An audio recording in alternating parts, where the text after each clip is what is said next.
Okay, that's my little mascot, Ninusha. So, good morning, everyone. Let me dive right into our first slide. I'm going to take you back quite a few years. I only have 5 minutes, so excuse me if I talk a little too fast. But let's go back to 2020. I was a curator of collections at the Oceanário de Lisboa, very nice aquarium in Portugal. And this young man you see right there, sorry for the very blurry picture, but this is the only one we had. This guy is André Neto from Brazil. He flew all the way from São Paulo to the Oceanário to do an internship, a 6-month internship. This guy was absolutely passionate about the public aquariums and aquariology, and he just begged us to go there, and we said yes.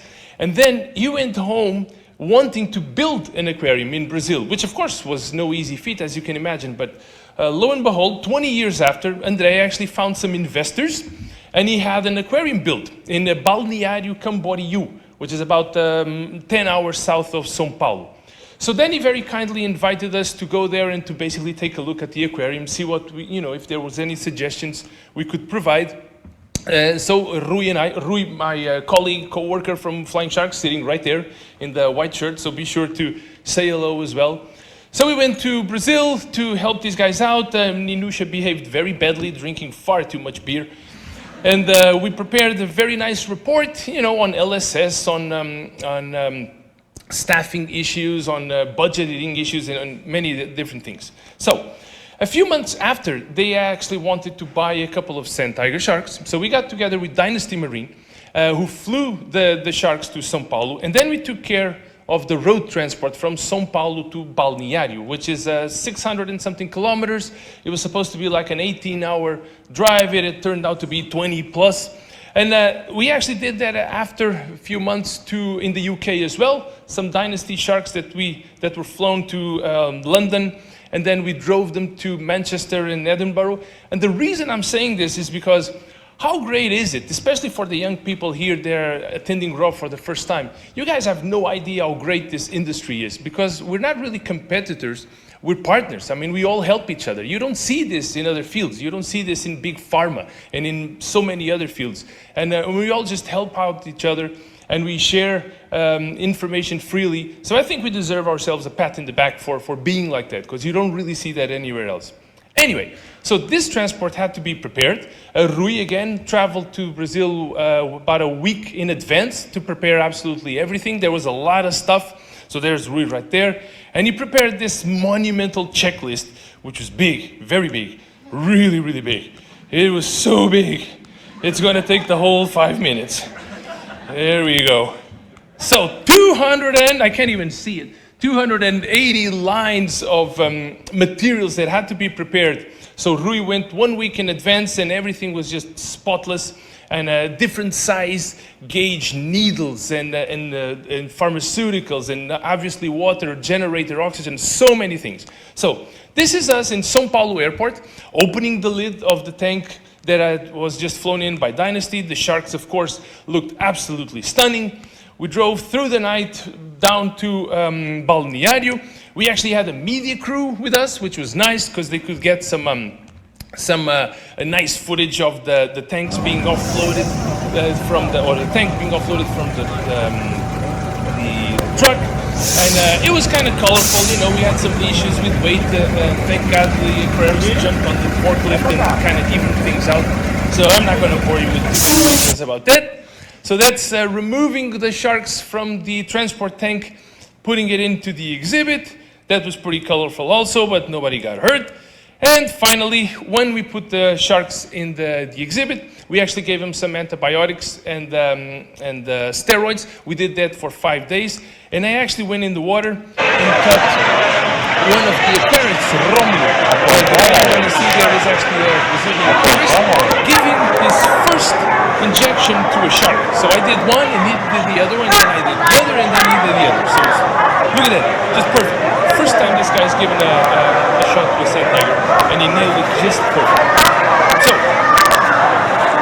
big celebration, everybody's super happy, a few more beers and caipirinhas. Ninusha was wobbling a little bit too much. And now I'm going to hand over to Renata, the veterinarian from the aquarium in Brazil, because this happened. So a few months after, these ugly looking lesions appeared on the female shark. And so we went there and prepared the restraining operation where we would catch these sharks, or especially the female shark, and see what we could do. So I'm going to hand over to my friend Renata from Brazil, who's going to talk to you very briefly about the before. Hello everyone, my name is Renata Cardenas. I'm veterinarian at the Dubuque Aquarium in Santa Catarina, Brazil. And I'm going to talk to you about the case report of our sand tiger shark, clinical evolution and treatment. Approximately after 7 months after the arrival of our sand tiger sharks, our female started to develop some lesion in her caudal fin. At first it was a single circular lesion with white center and red edges, approximately 3 centimeters of diameter. We didn't know if it was a closed abscess, a cyst, or some kind of granulation tissue. The lesion started to spread along her caudal fin, and the lymphatic vessels started to show a little bit more. The water quality was okay to the tank. We did some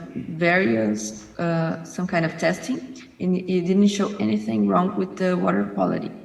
This is the progression of the lesions. It started with one single circular lesion and began to spread a little bit more. So we decided to restrain her, to collect some samples, to do some ultrasound, some cytology, some blood samples, to decide what the treatment was going to be. So approximately a month after the beginning of the lesions, we decided to restrain her. We gave her a shot of diazepam just to make sure that she was going to get a little bit more calm. And this is the video of the restraining. Okay, so I'm going to show you the video of the restraining. I'll talk over it. Let me just shout out to our friend Clem, who just gave a talk. We used their big shark tank. I actually carried that in the luggage with me. I don't want to deal with taxis in a luggage. I don't know why I say these things in a presentation that's going to be recorded, but it's those are still wearing the one's venom gloves. You know, those are designed for snakes, of course. They're not going to prevent anyone from getting their bones crushed bites.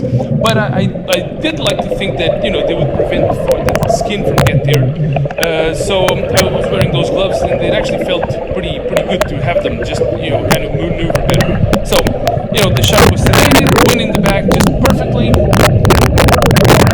There we go, and I'll just show a couple of pictures of the bag is really nice because it's got this Velcro opening. So we brought the shark to the surface, we got the vets up on the surface, and we just opened the bag, and they can basically access and do ultrasound, and they could take care of the tail, get all the samples that they needed, and there's the venom gloves right there. And I will finish off with a very short video from Renata again with the results from the analysis. And we did some histopathological, and it showed that it was a chronic inflammatory process associated with some bacteria. So we decided what the treatment was going to be like after these results, and the blood samples, the ultrasound, they didn't show anything wrong with her. It was just locally, the lesion was just local. So we decided to treat her with some corticoids, solumedrol, 2 milligrams per kilo every 72 hours.